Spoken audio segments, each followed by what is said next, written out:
সন্দেশখালীতে ঢুকতে বাধা শুভেন্দুকে, হাইকোর্টের অনুমতিতে এলাকায় পা রাখলেন বিরোধী দলনেতা। হাইকোর্টের নির্দেশে অনেক আগে উঠে গিয়েছে 144 ধারা, কিন্তু তারপরেও সন্দেশখালী পৌঁছানোর আগে পুলিশের বাধার মুখে পড়তে হলো বিরোধী দলনেতা শুভেন্দু অধিকারী সহ বিজেপি বিধায়কদের। সন্দেশখালী ঢোকার আগে 5টি ফেরিঘাটে 144 ধারা জারি করে পুলিশ। ধামাখালী ঘাট, সন্দেশখালী ঘাট, ভোলাখালী ঘাট, খুলনা ঘাট এবং জেলেখালী ঘাটে জারি করা হয় 144 ধারা।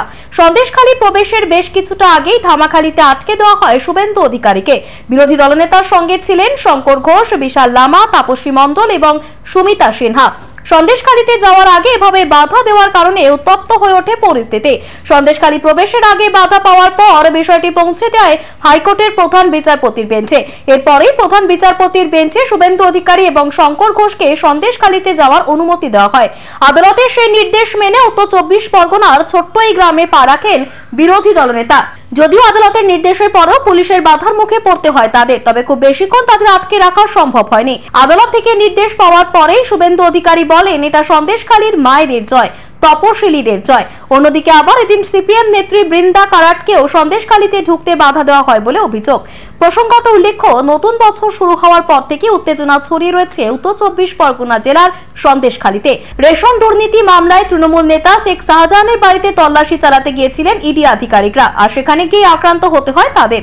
সেই থেকেই ঘটনার সূত্রপাত। এই ঘটনার পর থেকে আর কোন রকম হদিশ পাওয়াই যাচ্ছে না শেখ শাহজাহানের।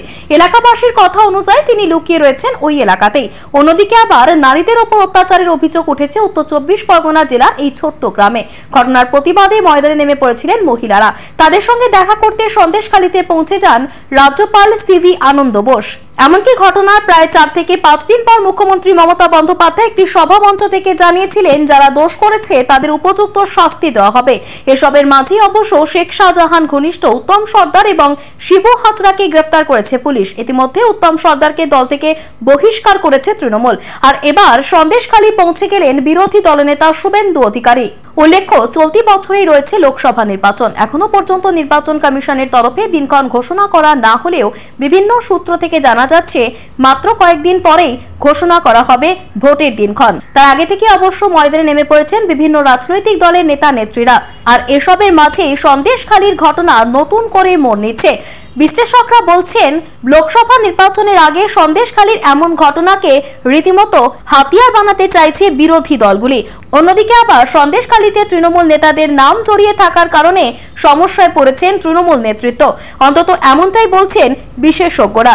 এখন দেখার সন্দেশখালীর এই ঘটনা আর কতদিন পর্যন্ত রাজ্য রাজনীতিকে সরগরম করে রাখে।